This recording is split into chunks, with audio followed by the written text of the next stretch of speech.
Good morning and welcome to the daily chapter reading of Some of It Was Real. I watch Thomas sleep. He knows more about me than any man I've ever been with. When he smiles in my dream, tears slip down my temples. The past 48 hours have been grueling, out of control as I fought for my career, my rights to exist as Sylvie Young, a legitimate psychic medium, while at the same time trying to discover a past that may hurt or even destroy me. I turned my face into the pillow to stifle sobs. I told the truth and for a short time. Thomas liked me anyway, but the pressure and his kindness was not the only reason I'm crying. Sex with Thomas, our emotional and undeniable physical connection, will give me power. Does that make me a bad person? I think so. Before sleep, I move Chris and Moose back to the couch. My dog gives me the look. He's been relegated to the bathroom before. Don't judge. I tuck both animals beneath a throw blanket. I slide back into bed and Thomas spoons me in his sleep. Tomorrow he'll probably be sorry we had sex. He was in the dominant position over my career and me. Now he's professionally compromised and I have newfound power. The question is, am I going to use it? When I first spoke to Lucas about Thomas, I was unsure if I was Fortunato or Montresor, and when I had the chance to be the latter, to use what Lucas had told me about Deacon to manipulate Thomas, I repeatedly balked.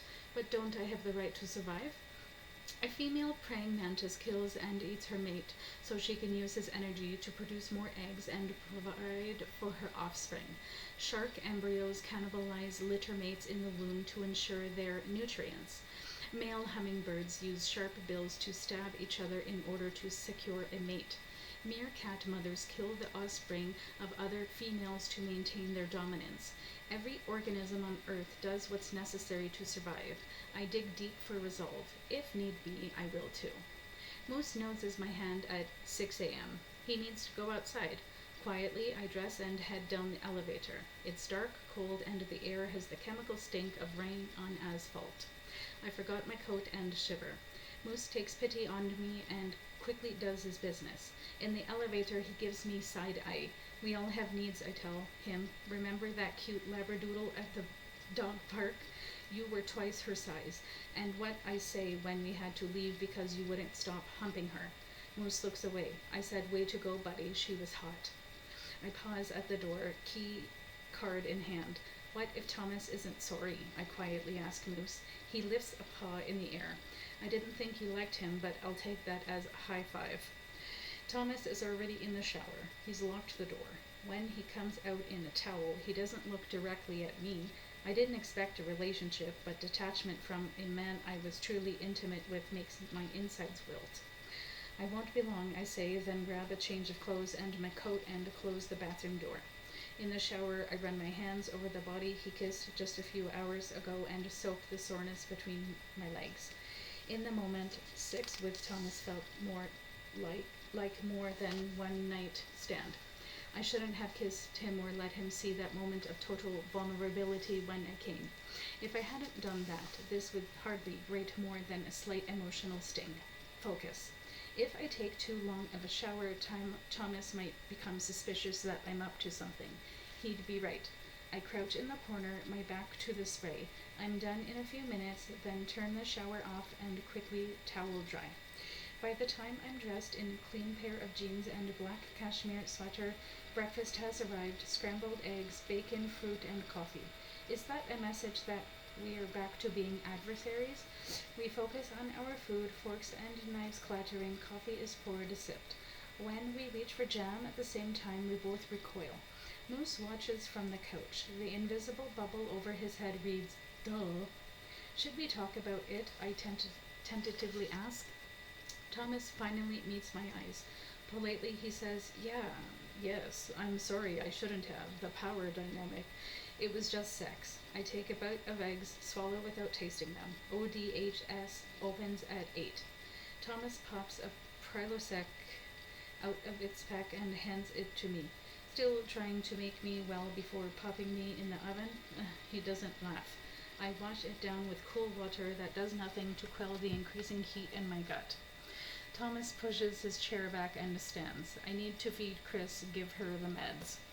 In the end, he can only get her to nibble her new food, and I have to help him with the pills, which requires that he hold a surprisingly strong Chris as she squirms and hisses while I pry open her mouth, push the pills down, try to avoid a bite.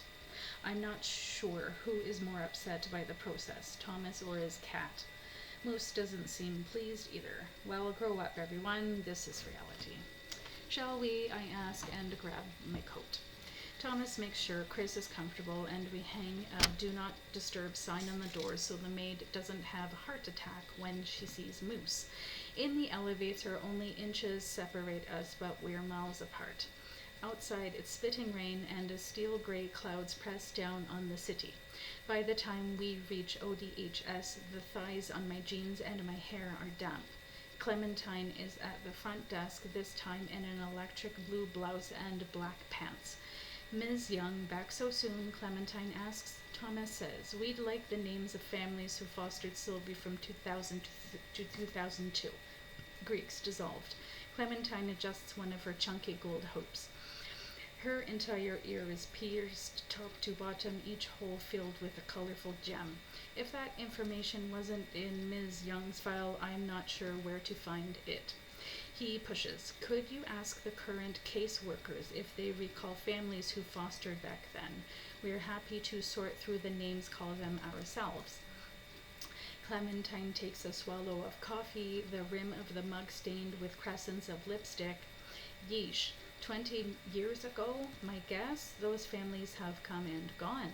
Some could have been young at the time and are still fostering, I say. Sweetheart, being a foster parent isn't easy. Most of them only last a few years. She clicks her red nails together. I knew your name rang a bell. Googled after you left. You're a psychic with the show at the Schnitzer this Sunday, right? I nod. Clementine's grin reveals the slight gap between her front teeth. Good for you. The Schnitzer is a big theater. Child, you exited the foster system fast. Got your forever family. Made something of your life. That's what matters. Focus on the future. My chest is so tight it's hard to draw a full breath. What if I can't until I know what happened to me? Honey, very few of us get out of our childhood unscathed, Clementine says with a slow shake of her head. That goes double for foster kids. More than 60% of the children in foster care spend at least 5 years in the system before being adopted. Those years usually aren't a picnic. You're one of the lucky ones. Don't go borrowing trouble. Enjoy life now. There's nothing left to say. My parents don't know anything. Heidi does but won't talk. If I can't find my foster parents, there's nowhere else to turn. And Clementine is right. I need to concentrate on the present to make sure I actually have a future. We head outside, the drizzle now solid rain. Max, the security guard, smokes a cigarette under the overhang, back curved against the wall, head engulfed in a gloomy haze. He nods at us. Got a spare? Thomas asks. I didn't take Thomas for a smoker, but then I don't really know him. Max offers a pack of Marlboros. Thomas taps one out, puts it between his lips. The older man cups the end, lights it, and Thomas takes a draw, slowly exhales, then says, "This weather gets old." Max chortles. That it does. I've spent every winter of my entire life in the Pacific Northwest, surprised I haven't turned into a duck. Thomas asks, Heidi was a silver lining though, right? What? Max blows smoke out the corner of his mouth and says, surprised Heidi mentioned we dated. She didn't until I pointed out your photograph on her piano. Thomas lies. You two were young. Must have been serious for her to keep that picture. Max was the guy hugging her? I sort through the photos on the piano until I reach the one with the tall, muscular guy with jet black hair and a mole under one eye. I was too amped up to see it. Recovering quickly, I ask, how long did you date? The ash on the end of Max's cigarette burns bright as he draws the nicotine deep. Heidi meant a lot to him. 4 years. Beautiful woman, but she never did marry, though a bunch of fellows tried. My eyes flick toward Thomas, silently convey that I've got it from here. I say, you asked her to marry you. At least 10 times. That girl loved me, but she was stubborn as a bull. Said she couldn't be married to both me and her job, and the latter was a higher calling. but in the end she was fired, Thomas says, right after Sylvie's adoption. Max grinds the cigarette butt against the wall and turns to leave. She wasn't fired, I quickly say, then try to make the next right step. She chose to leave after what happened. Max hesitates, then lights another cigarette, takes a deep draw. I didn't shred that file, it was just my dumb luck to catch her doing it late one night after the office was empty. Did she say why, I ask? Something about it being the only way to make sure a secret was kept to protect everyone involved. Then she printed out a new page and put it on the empty folder. You promised not to tell anyone, I said carefully. Course not. I never would have told a soul. Don't know if it was me knowing about it or her doing it and feeling guilty that led her to her resignation. Shame. Those kids were lucky to have her in their corner. It was my file Heidi destroyed. That doesn't feel lucky for me. Max shakes his head, then meets my gaze. But if Heidi got rid of it, then you're better off. That woman would never intentionally hurt a child. You can't go back and change the beginning, but you can start where you are and change the ending. Do you remember telling me that? Yes. I'm trying to do that. Tell me what you know about me, please.